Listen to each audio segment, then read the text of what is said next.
Good morning, guys. I just wanted to do a quick update. I'm having pilot bushing bearing problems. I'll go ahead and start with that since it sucks. But as you can see, this engine was for a automatic, and the way it works is the automatics are only drilled out partially for a pilot. For some reason, I don't know if it's because the shaft actually just doesn't need a real support or not. I don't really know. I haven't dealt with automatics, but yeah. So can't find a bearing with the right outside diameter and inside diameter for my transmission. This is the bearing that was the closest. As you can see, that was very easy to put in. So I'm going to actually go with a bronze bushing.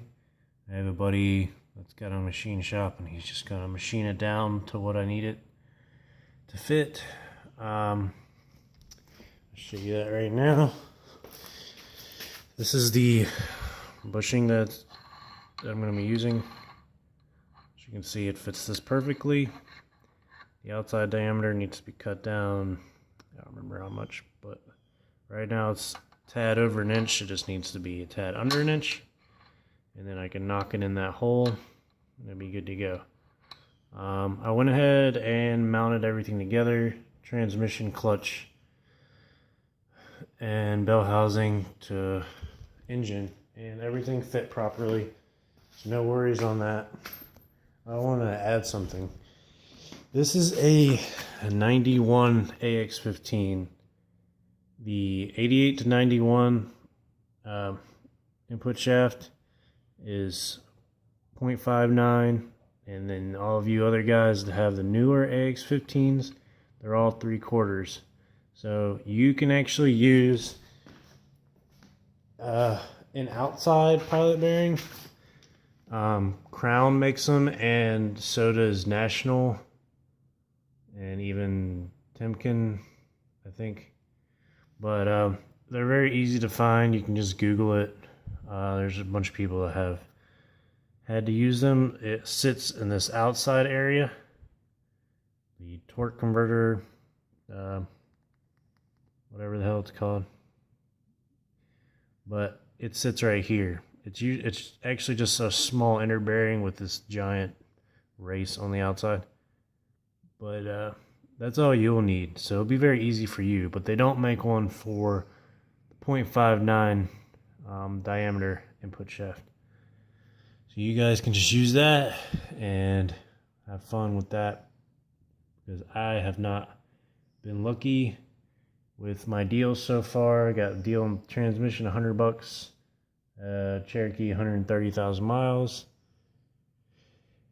and I'm having this pilot bearing issue. And then I got a deal on this 99 engine with 100,000 miles on it for $150, but then all the sensors are obviously different than my 97, so the wiring harness was a little more complicated for me. Here's the header. As you can see, I mean, it fits well.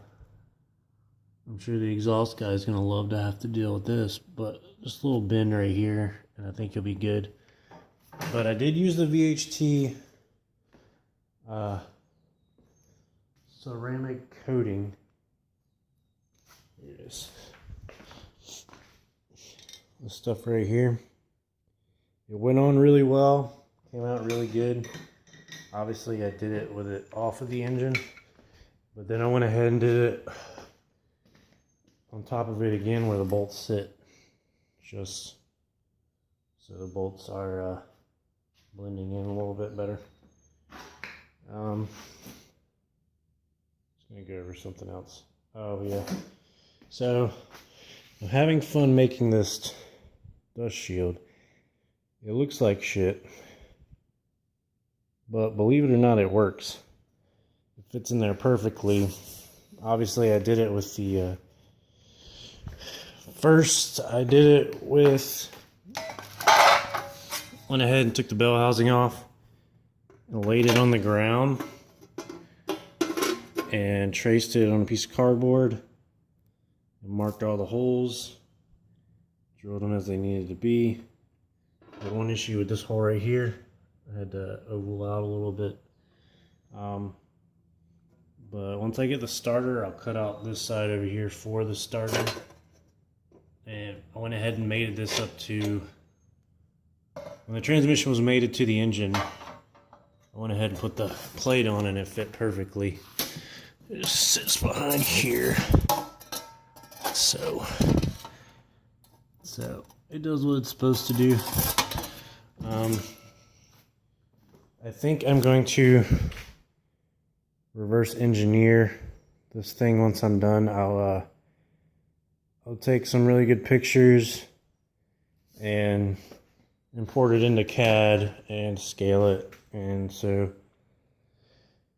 I'll put it out there online somewhere. So if somebody has to do this again, all they have to do is go somewhere and print it out, and you can just trace it and cut what you need to cut.